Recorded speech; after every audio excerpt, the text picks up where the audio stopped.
Before we dive in, drop a comment and let us know where you're watching from. We'd love to hear from you. If you enjoy true crime stories like this, be sure to like the video, subscribe, turn on the notification bell, and share it with someone who'd appreciate it too. The morning the case began, the cold air over Ridgefield, Oregon, felt unnaturally still. A silence hung over the small town, the kind that made people glance at their neighbors twice and wonder what they missed. At 6:12 a.m., a call came through the Ridgefield Police Department reporting a car abandoned at the edge of Willow Creek Reserve, driver's door wide open, headlights still on, and no one in sight. Detective Mara Jensen had been on the force long enough to know that strange rarely meant harmless. By the time she arrived at the scene, local officers had already taped off the area. A silver sedan stood half on the dirt path, half on the grass, as if the driver had stopped suddenly. The radio was still playing softly, looping the same news segment about the upcoming county elections. But the owner of the car, 28-year-old Daniel Rowe, was nowhere. Mara examined the interior. The driver's seat was pushed back slightly, as if someone taller had recently sat there. Daniel Rowe was average height. His cell phone rested in the cup holder, screen cracked at the corner. His wallet lay on the passenger seat, untouched. People who vanish without taking their wallet usually don't plan to vanish. What bothered Mara most was the eerie neatness of the car. No signs of a struggle. No scattered belongings. No panic frozen in place. Everything felt intentional, like someone wanted it to look effortless. The search of the surrounding woods began immediately. Officers combed through the brush, calling Daniel's name. The early sunlight sliced through tall pine trees, casting long slanted shadows across the forest floor. The volunteers who arrived later walked in careful lines, scanning for footprints, torn fabric, anything that didn't belong. But an hour passed. Then two. Not a trace. By noon, the police gathered at the Ridgefield Community Center, now turned into a temporary command post. Maps of the area covered the walls. Coffee cups and notebooks littered the tables. Mara read through Daniel's file, no criminal record, steady job at a logistics company, recently moved into a new apartment, quiet life. No obvious enemies. But something wasn't adding up. Mara sat down with Daniel's sister, Lily. Her hands were clenched tightly, knuckles pale. He wouldn't do this, she insisted. Daniel isn't the type to just disappear. When was the last time you spoke to him? Mara asked. Yesterday evening. He said he was going to meet someone. He didn't say who. Did he sound worried? Rushed? Different? She shook her head. Just normal. Maybe a little distracted. Did he mention where the meeting was supposed to be? No. But, Lily hesitated. There's something else you should know. Mara leaned forward. Go on. He'd been getting these messages. Anonymous. Weird ones. What kind of messages? Just things that didn't make sense. Like someone was taunting him. Telling him he forgot something. That he'd left something unfinished. Daniel thought it was a prank. But last week, they started coming more often. Mara's pulse tightened. Do you still have them? I saved the screenshots. The messages were vague but unsettling, short lines like, tick-tock. And another, you'll see what's coming. Not threatening enough to trigger immediate police involvement, but strange, calculated. Mara stepped outside for air, replaying the morning in her mind. A missing person case with no struggle, no witnesses, and a set of cryptic messages. It felt like the beginning of something much bigger. That sense grew stronger when the search team radioed in. They'd found something at the far end of Willow Creek Reserve. Mara arrived to see officers standing around a fallen tree trunk near a narrow, muddy trail. Something small glinted in the dirt, a thin metallic object half buried beneath fallen leaves. She crouched down and brushed away the soil. It was a key. A simple, silver house key. Ordinary at first glance, until she noticed the faint hand-etched line along the side. Not factory-made. Someone carved it. A single, straight mark. Almost like someone had scraped away at the metal with determination. Does it belong to Daniel? An officer asked. Not sure, Mara said. Bag it. She stood, scanning the area again. The trail was narrow, the ground uneven. No footprints stood out clearly, but broken branches suggested someone passed by recently. Then something else caught her attention, a small scrap of paper wedged in the bark of a nearby tree, fluttering slightly in the wind. She removed it carefully, flattening it with gloved hands. It was a torn page from a notebook. Neat handwriting filled the top line. You walked past it every day. No name. No signature. Just that one haunting sentence. Mara stared at it, feeling an unwelcome chill settle across her shoulders. Someone wanted this found. Someone was leading them. But leading them where? Back at the command post, she placed the paper and key on the evidence table. Officers looked at her uneasily. Everyone felt it, the shift. The sense that the case was no longer about a missing man but something more deliberate. Hours later, as the sun dipped low, casting the room in amber light, Mara reviewed the evidence again. The messages. The abandoned car. The key. The note. And then it hit her. The carved line on the key wasn't random. It was a direction. A marker. It pointed upward, toward the key's bow, not the blade. The kind of mark someone made to indicate a specific lock. She grabbed the key and held it against the map of Ridgefield pinned to the wall. The line, if extended, pointed toward the northern part of town, Daniel's apartment. He never took his keys with him. So why was this one here? Mara's heartbeat quickened as a terrible realization surfaced. The key didn't belong to Daniel's current apartment. It belonged to his old one. The apartment he moved out of 2 years earlier. Get a unit to 14B Elmwood Apartments, Mara said, voice sharp with urgency. Now. Her partner frowned. Why there? She held up the key. Because someone wants us to look there. Someone who thinks we missed something. They raced across town, sirens slicing through the quiet evening.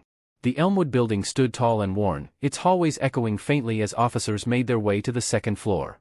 Mara unlocked the old apartment door. Dust lingered in the air. The room felt abandoned, untouched, until she noticed one thing that absolutely did not belong there. A single envelope. Placed neatly in the center of the empty living room floor. Her name written on it. Not Detective Jensen. Just Mara. Her breath caught. Someone knew her. Someone was watching. She opened the envelope slowly. Inside was a printed photo. Blurry. Dark. But recognizable. It was Daniel. Sitting in a chair. Eyes open. Looking directly at the camera. And behind him stood a figure, face hidden, but posture unmistakably triumphant, almost taunting. Mara's heart pounded. At the bottom of the photo, one line was typed. You finally made it. Now let's see if you can keep up. And just as she lowered the picture, she saw it, something faint in the corner of the room. A tiny red light. Blinking. A camera. Someone was watching them right now. Then, from behind the half-open bedroom door, something moved.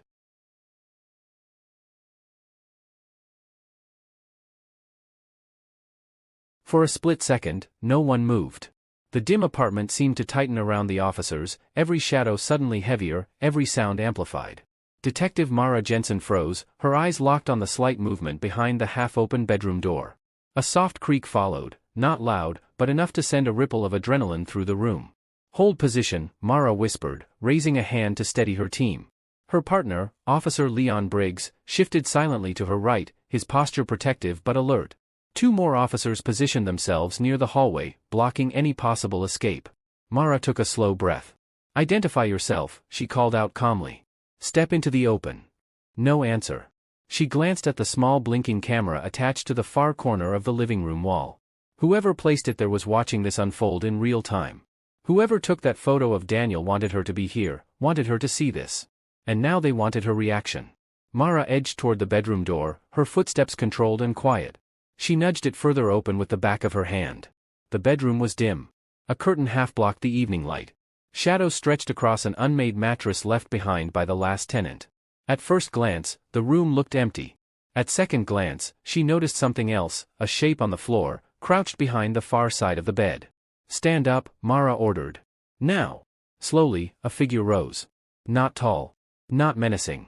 A teenage boy, maybe 15 or 16, wearing a faded hoodie and jeans. Hands raised. Eyes wide with fear. Please don't arrest me, he stammered.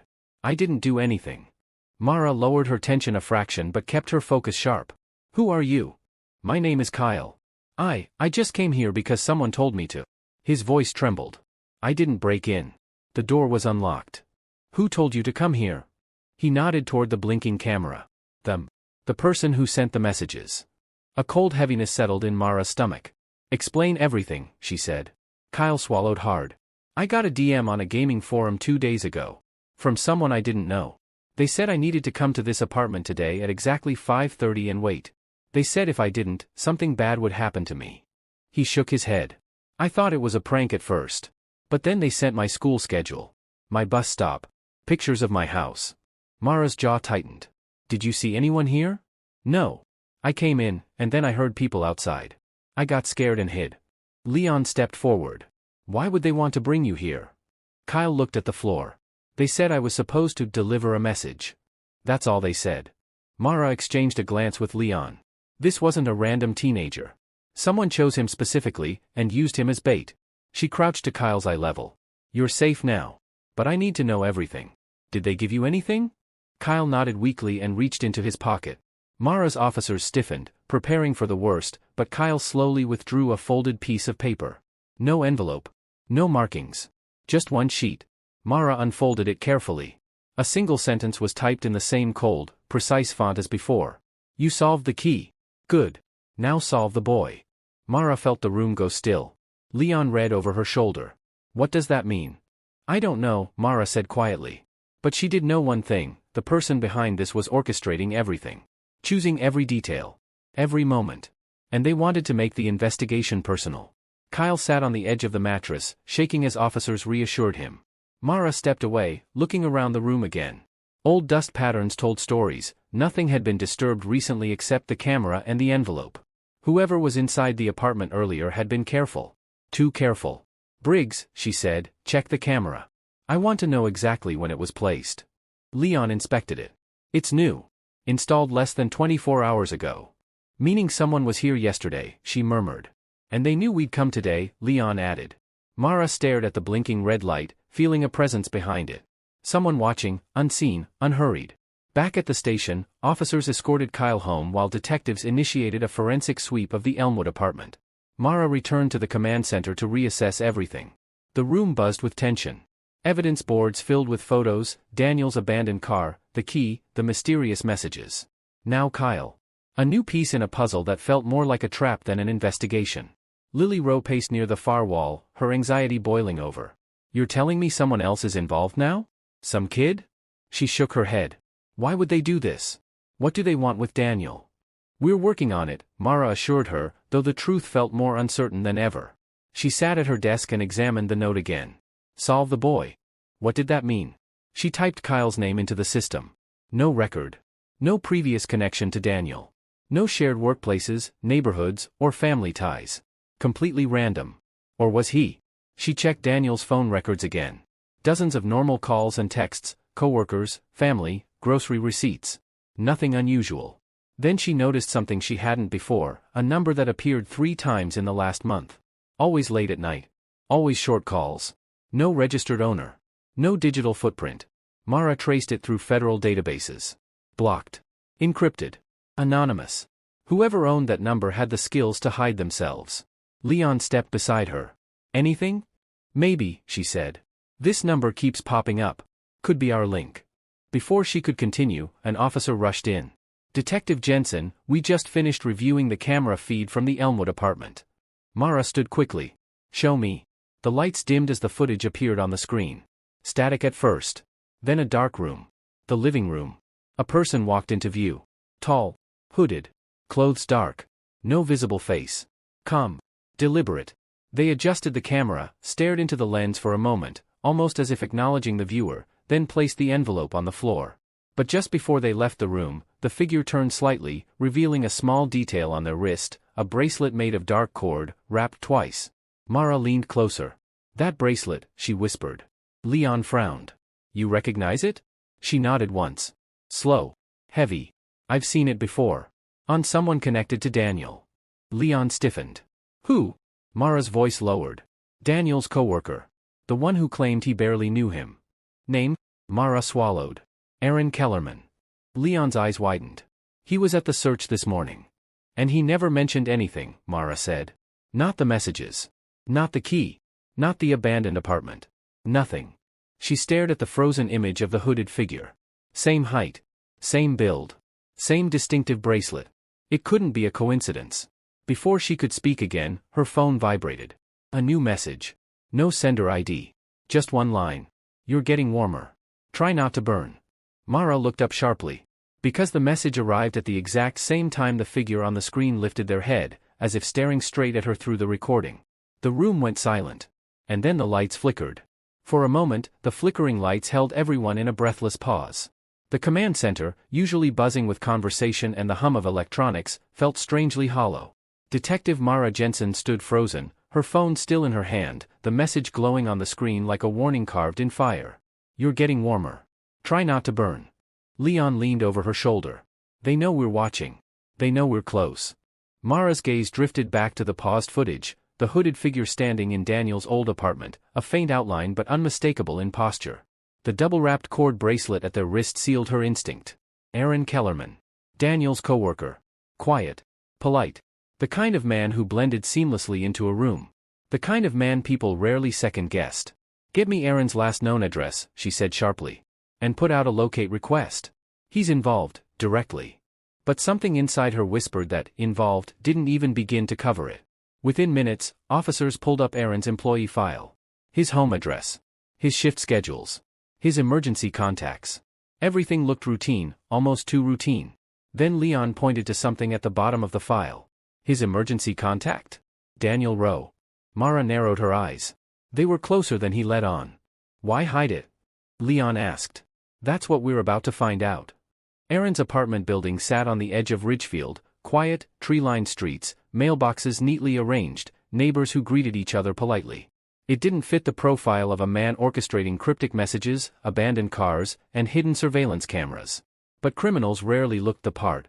Officers surrounded the building while Mara and Leon made their way to the second floor. Apartment 204. The hallway felt unnaturally still, as if the building itself was holding its breath. Leon knocked. "Ridgefield Police Department." Aaron Kellerman, open the door. Silence. Mara gestured for the key. "We're not waiting." The door opened with a soft click. The apartment was immaculate, cleaner than any bachelor's place had a right to be. Surfaces wiped down. Books arranged alphabetically. A faint scent of citrus hung in the air. Like someone had scrubbed away every trace of anything that mattered. Nothing looked out of place, until Mara noticed the empty spaces on the shelving unit. Rectangular outlines where something had been recently removed. Boxes? Binders? Hard drives? "He cleared out before we got here," Leon murmured. "He knew we were coming," Mara said. On the kitchen counter sat a single sheet of paper. Untouched. Waiting. Mara approached it carefully. Printed in the same cold font. "You missed something. Look again." Leon scanned the room. "Everything here looks normal." "Exactly," Mara said. "Too normal." She stepped slowly through the living room, examining the walls, the floor, even the molding near the ceiling. Something felt off. Too staged, too neat. Then she noticed it, a faint groove in the carpet, barely visible unless the light hit it at the right angle. She crouched down. It ran in a straight line toward the bedroom. "Help me move the dresser," she said. Together they slid it aside. Behind it, a small hole had been cut into the drywall, just large enough to hide a thin notebook and a flash drive taped together. Inside the notebook were pages of tightly written notes. Dates. Times. Places. Observations. Most of them about Daniel. How long was he watching him? Leon asked. Mara skimmed quickly. Months. Maybe longer. And not just Daniel. She flipped another page. Her own name stared back at her. Mara Jensen. Home address. Work schedule. Family details. Predictable habits. Follows logic. Ideal opponent. Leon paled. He's been tracking you too. Mara closed the notebook slowly. This isn't just a crime. It's a game. And we're only now seeing the board. She pocketed the notebook and held up the flash drive. Let's get this to the tech unit. Back at the command center, analysts loaded the contents of the drive. A single locked folder appeared on the screen. Encrypted. Heavily. Can you get in? Mara asked. We'll try, the technician replied. But whoever encrypted this knew what they were doing. Minutes passed, slow, suffocating minutes. Officers paced. Coffee went untouched. Even the air conditioning hum seemed louder. Then, suddenly, the folder unlocked. A series of videos filled the screen. Mara braced herself, but what she saw wasn't what she expected. It was Daniel. Alive. Sitting in a dim room. Speaking directly to the camera. Who recorded this? Leon whispered. Mara leaned closer. Daniel looked exhausted. Stressed. But uninjured. His voice trembled slightly as he spoke. If you're watching this, it means Aaron didn't stop. I tried to warn him. I tried to pull away. But he wouldn't let it go. Mara's pulse quickened. Daniel wasn't a victim. He was part of something. Something he regretted. Aaron thinks what we're doing is justice, Daniel continued. He thinks exposing people's secrets will reset the balance. I never agreed with him. But I didn't stop him either. And now I don't know how far he'll go. Mara felt the room tighten around her. Then Daniel said the words that changed everything. He doesn't want to hurt people. He wants to embarrass them. Control them. He calls it realignment, but it isn't. It's obsession. Leon shook his head slowly. We misjudged this entire thing. Daniel's voice grew quieter. And if he feels cornered, he'll escalate. He always escalates. Static swallowed the video. Silence filled the room. Then another file autoplayed. A live feed. A camera pointed at a small, windowless room. A chair. A table. And a phone. On the table lay a second note. Leon whispered, "Is that, right now?" Mara's stomach dropped. The note on the screen said, "Mara, if you want Daniel, come alone." The feed flickered. Then a location appeared. A storage facility on the outskirts of town. Leon turned to her. "We're going with you." Mara shook her head. He said come alone. If he sees backup, he'll disappear. We can't lose him now. You're not walking into this alone, Leon insisted. I'll have a tracker. And a mic, Mara said. But he wants me there. Just me. And if I don't go, Daniel might never come back. Leon stared at her, jaw tight, but he knew she was right. Minutes later, Mara drove toward the storage facility. The sun had dipped low, leaving the sky washed in muted blues. Rows of storage units stretched into the distance like hollow metal corridors. Unit 47. The one from the feed. She stepped out of her car. The gravel crunched beneath her shoes, echoing the rising tension in her chest. She approached the unit slowly, every instinct on high alert. The door was slightly open. Just enough to invite her in. She pushed it up. Inside, a single low light flickered. The same chair. The same table. The same phone. And next to the table, someone sat in the corner, head bowed. Daniel. Alive. Breathing. Shaken. Mara, he whispered. Before she could respond, a voice emerged from behind the support column. Calm. Steady. Familiar. You really are as sharp as they say. Aaron stepped into view. Hands visible. No weapon. But the look in his eyes was colder than anything Mara had seen in her career. You weren't supposed to find me this quickly, he said softly. But I guess that's why I chose you. Mara stood firm.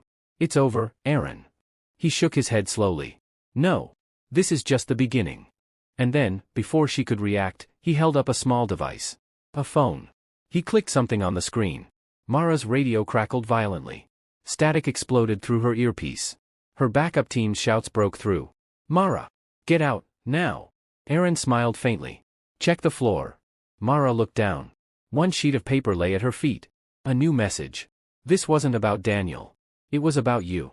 Aaron stepped backward into the shadows of the storage unit, disappearing before Mara could move. She rushed forward, but by the time she turned the corner, the back exit was wide open. Night air rushed through it. Empty. Silent. He was gone. Behind her, Daniel exhaled shakily. I never wanted this. I never knew he would. Mara wasn't listening. Because her phone vibrated in her hand. A new message. From the same unknown number. A photo. Of her own house. Taken just seconds earlier. And below it. Round 2 starts soon.